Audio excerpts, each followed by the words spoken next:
सभी पूर्ण आत्माओं को मेरा नमस्कार। एक प्रश्न आया है कि ज्योतिष के द्वारा गणना करके जो आपके बारे में बताया जाता है वह सत्य है कि असत्य है। पहले तो आपको समझना होगा कि ये भौतिकवाद से संबंधित चीजें हैं। जैसे कि आपको पानी की आवश्यकता होती है, भोजन की आवश्यकता होती है, तो जो भी आप कर्म करते हैं उसके आधार पे आपके कर्म डिसाइड होते हैं, उसका आपके जीवन पर उसका प्रभाव पड़ता है।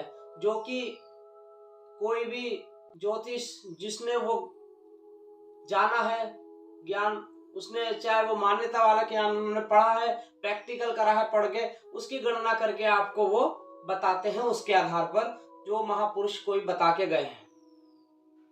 लेकिन ये सिर्फ भौतिकवाद से संबंधित है। कृपया करके अपने भौतिकवाद से बाहर आए। आपके अंदर एक चैतन्य आत्मा है, वहां तक आप पहुंचे, वरना आप भौतिकवाद में ही रहेंगे। जैसे कि एक डॉक्टर किसी मरीज के लिए कार्य करता है कि उसको बचाया जा सके, लेकिन सिर्फ वह कोशिश करता है। 100% गारंटी नहीं होती कि वो उसको बचा लेगा। वो बच जाए अच्छी बात है, नहीं बचता तो कोई गारंटी नहीं है। तो ऐसे ही ज्योतिषी जो आपको गणना करके बताते हैं वो भी 100 में से 70%, 60%, 50% ही आपके लिए कारगर होती है, अन्यथा 100% नहीं हो सकती। और अगर 100% भी हो जाए तो सिर्फ वो भौतिकवाद ही है। आपका इस शरीर से जो जुड़ाव है वो कुछ समय के लिए ही होता है। जब वो जुड़ाव जब तक शरीर के साथ आप हो तब तक रहेगा। जैसे ही आप बाहर आए तो आपको शरीर से तो जुड़ाव है, लेकिन आप उस शरीर का कुछ कर नहीं सकते। तो कृपया करके उस चीज को जाने जो आपके अंदर सर्वोत्तम ताकत बैठी है, जिसको आत्मा कहा जाता है। उसी के बाद परमात्मा तक जाने के आपको रास्ता प्राप्त होता है। अन्यथा आप ऐसे ही विचारों में रहेंगे कि ये ज्योतिषी गलत है या ये गलत है या वो गलत है। सिर्फ इसी में रह जाएंगे आप। जिसके साथ हुआ वो सही, जिसके साथ नहीं हुआ उसके लिए वो गलत। जैसे कि आपको भोजन की आवश्यकता है, ऐसे ही आपको इन चीजों की भी आवश्यकता होती है।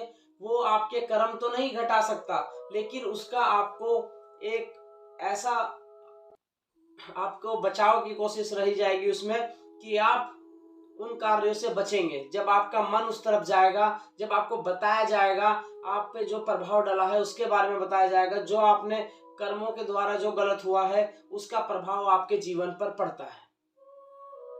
लेकिन यहीं तक ना रहे, भौतिकवाद से बाहर निकले।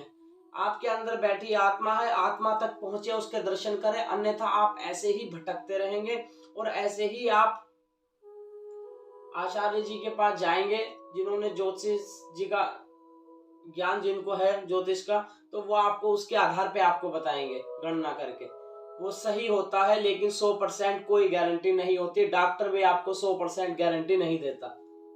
और लेकिन 100% गारंटी सिर्फ आपको एक चीज दे सकती है, वो है आपके अंदर बैठी आत्मा, जिसको कोई छू नहीं सकता, जिसका कोई कुछ बिगाड़ नहीं सकता। सिर्फ वहां तक आपको पहुंचना है।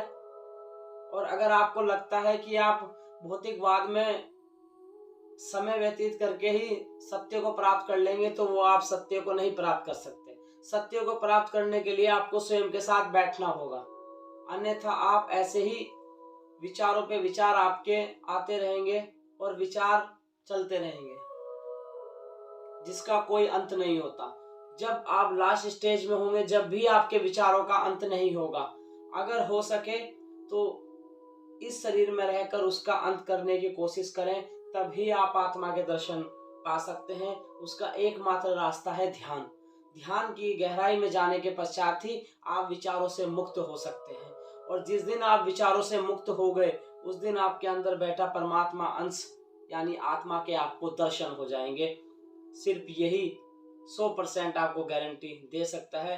अन्यथा आप के कर्मों के आधार पे ज्योतिष सिर्फ उसे कम आपसे कुछ कार्य करवा के उसका थोड़ा आपको जल्दी और थोड़ा कम कर सकते हैं, लेकिन उसे परमानेंट खत्म नहीं किया जा सकता, क्योंकि जब तक शरीर में आप रहेंगे, जब तक आपके विचार रहेंगे और आप आत्मा के दर्शन नहीं करेंगे, तब तक आप विचारों से, अपने कर्मों से मुक्त नहीं हो सकते। उसके लिए आपको ऐसे ही बार बार कार्य करना पड़ेगा।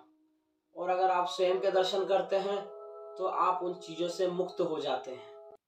मुक्त यानी आपका उस पर कोई प्रभाव नहीं पड़ता, क्योंकि आप होश में रह के कार्य करते हैं। अभी आप जो कार्य होता है वो बेहोशी में होता है।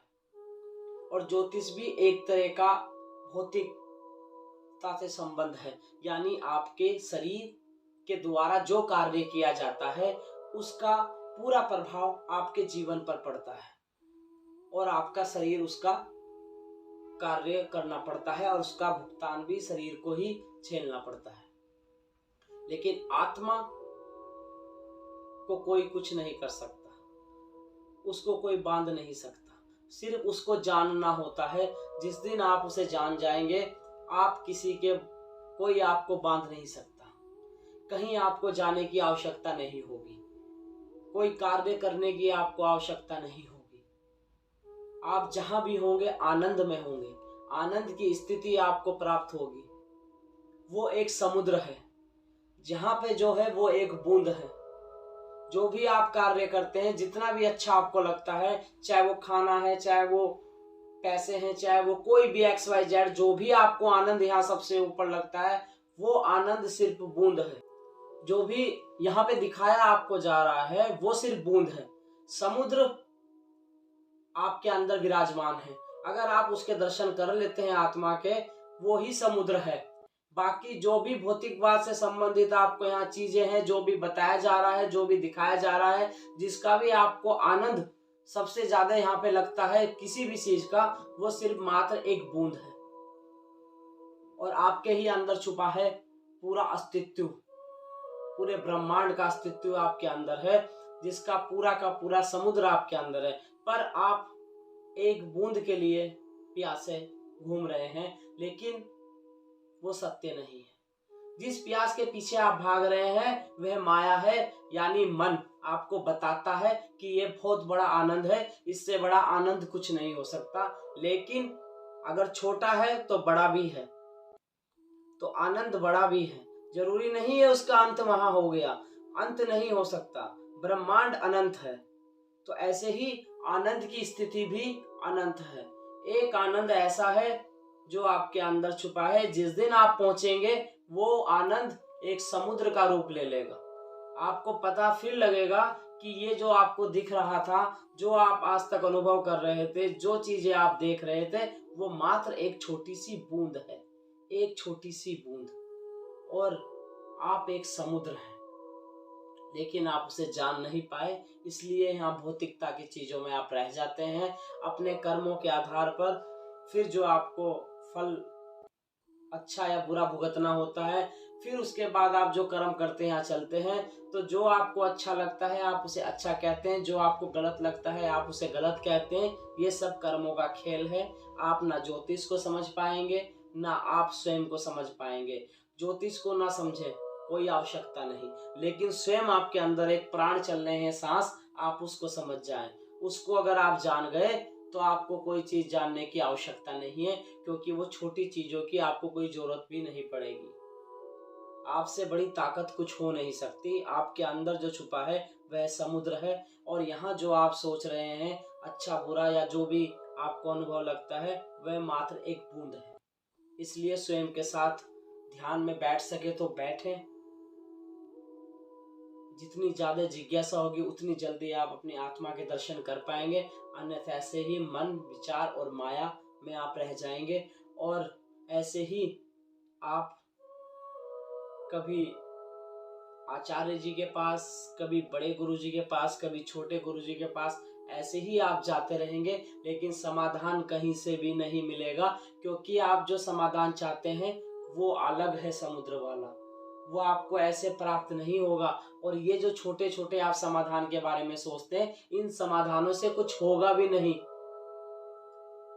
सिर्फ आपको भुगतने के बाद फिर आप नए की व्यवस्था कर देंगे, फिर नया आप भुगतेंगे, कम या ज्यादा।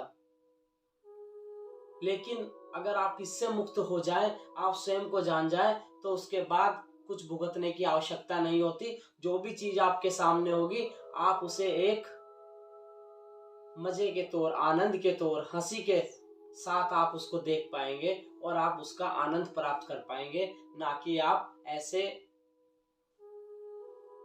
गलत, आपको लगेगा कि मेरे साथ गलत हो रहा है, मैंने ऐसा क्या किया, आप उस स्थिति को पार हो जाएंगे। कुछ गलत नहीं होता है, कुछ सही नहीं होता, सब विचारों का खेल है। आपके अंदर जो है, वहां विचार नाम की कोई चीज ही नहीं है। वही आनंद परमानंद आनंद है। आत्मा के दर्शन ही सर्वोत्तम आनंद है। वह एक समुद्र है, आप एक बूंद के पीछे भाग रहे हैं। चाहे वो कोई भी अनुभव हो, इस पृथ्वी का कोई भी अनुभव सिर्फ एक बूंद है, आपके अंदर पूरा समुद्र है। सभी पूर्ण आत्माएं जितनी मुझे सुन रही हैं, हो सके तो ध्यान में बैठें, स्वयं को जाने शरीर को छोड़ने से पहले, तभी आप कुछ जान सकते हैं, अन्यथा बूंद में ही रह जाएंगे। सभी पूर्ण आत्माओं को मेरा नमस्कार।